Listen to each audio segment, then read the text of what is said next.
The Academy dome on the quiet moon of Leora shimmered in the soft glow of its twin suns, and within its halls walked a young human student named Aaron, who was known for being quiet, observant, and endlessly curious, a combination that often led him into places few bothered to explore.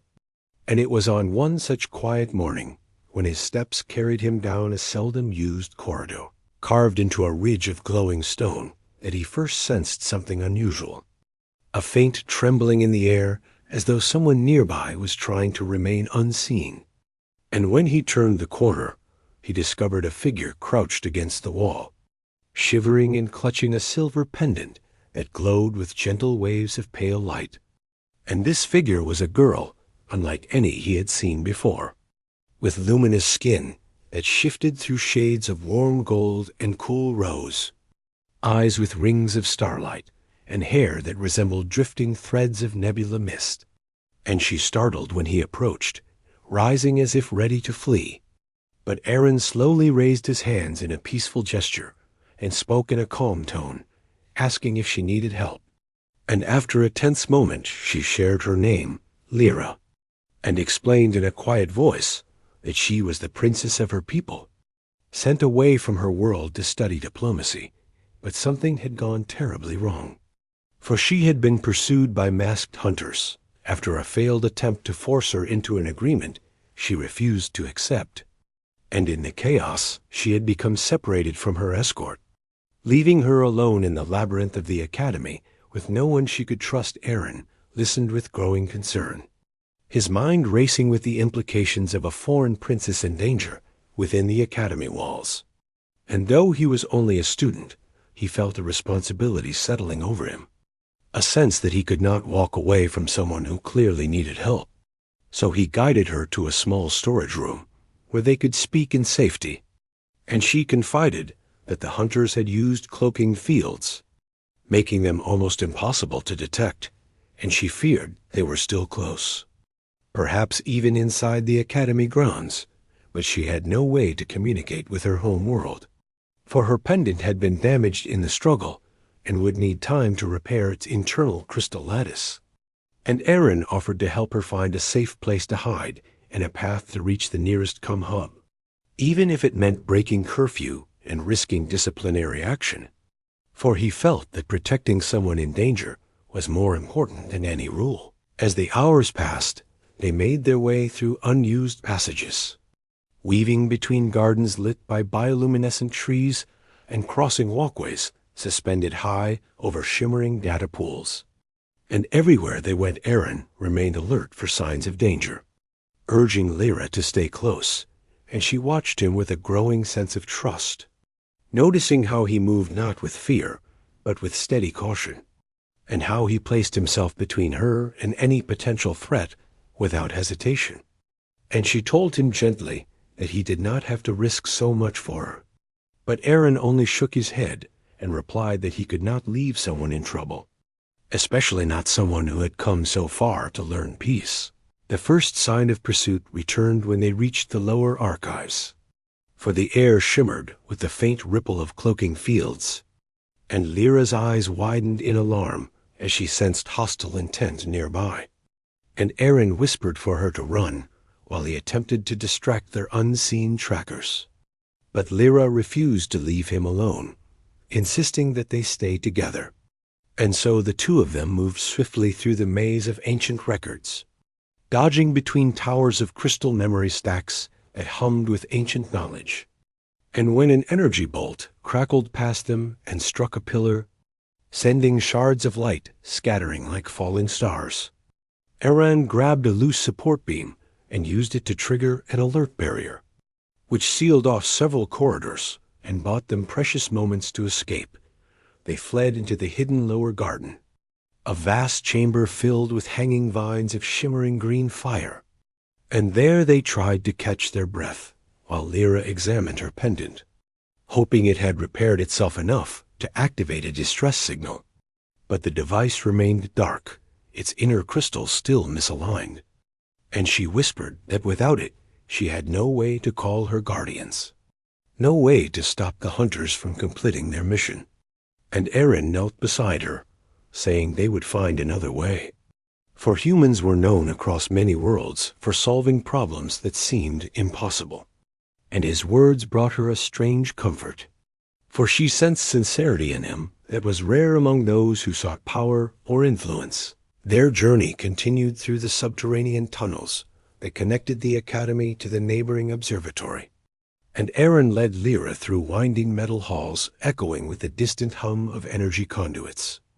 And just when they thought they were safe, the hunters ambushed them near the old fusion core chamber, emerging in ghost-like forms from shimmering cloaks, their armor smooth and featureless, their movements predatory.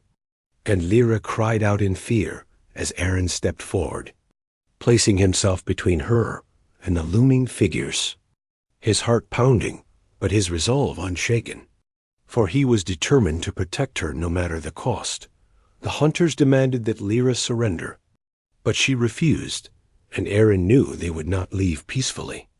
So he made a split-second decision, pulling a heavy valve lever on the wall, releasing a burst of pressurized steam that filled the chamber with blinding fog.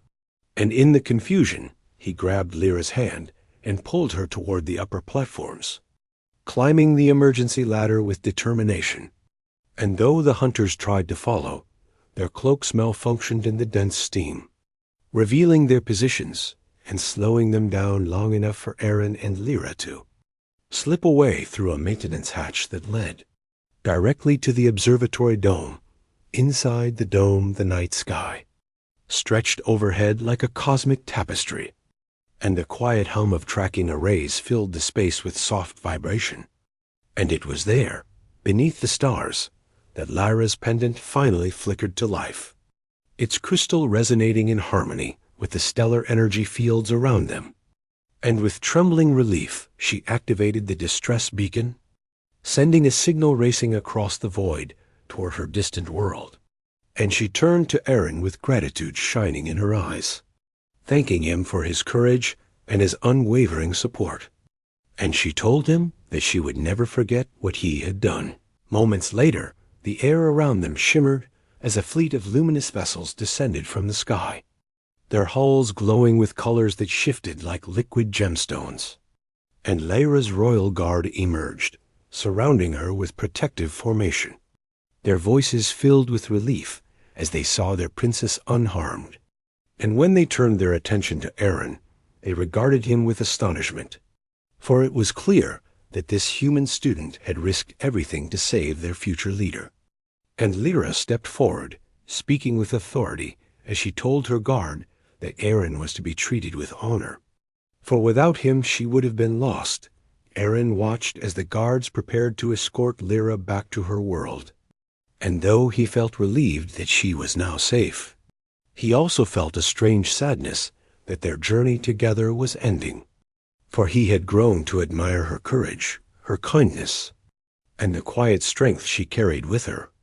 And as she approached him, she placed her pendant in his hand, explaining that it held more than communication functions.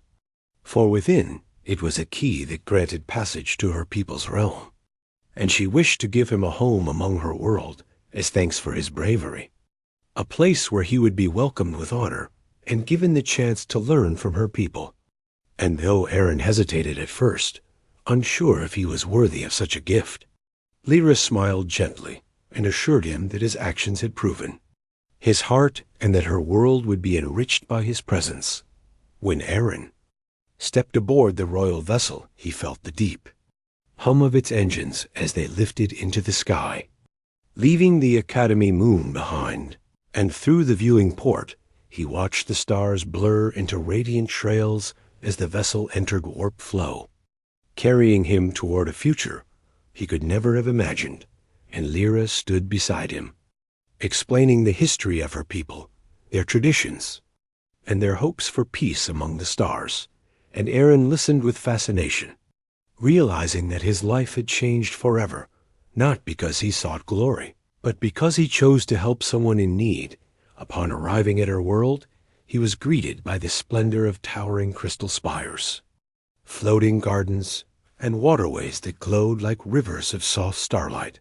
And everywhere he went, the citizens showed him respect, for word of his bravery had spread quickly, and Lyra herself led him through the great halls of her palace, showing him a wing that had been prepared for him, a place he could call home, filled with tools for study, instruments for creativity, and windows that opened to breathtaking views of drifting sky islands. And Aaron felt overwhelmed by the generosity of her people. Yet he promised himself that he would honor their trust and continue learning from them every day. In time, Aaron became a bridge between humans and Lyra's people, a voice that promoted understanding and cooperation. And his experiences at the academy became a story shared across many worlds, inspiring students, diplomats, and explorers of all species. And whenever someone asked him why he risked so much on that distant day, he would simply say that helping someone in need is never a burden when done with compassion. For courage grows not from strength, but from the choice to stand with others. And Lyra often stood beside him as he spoke these words, her presence a reminder of the journey that had brought them two.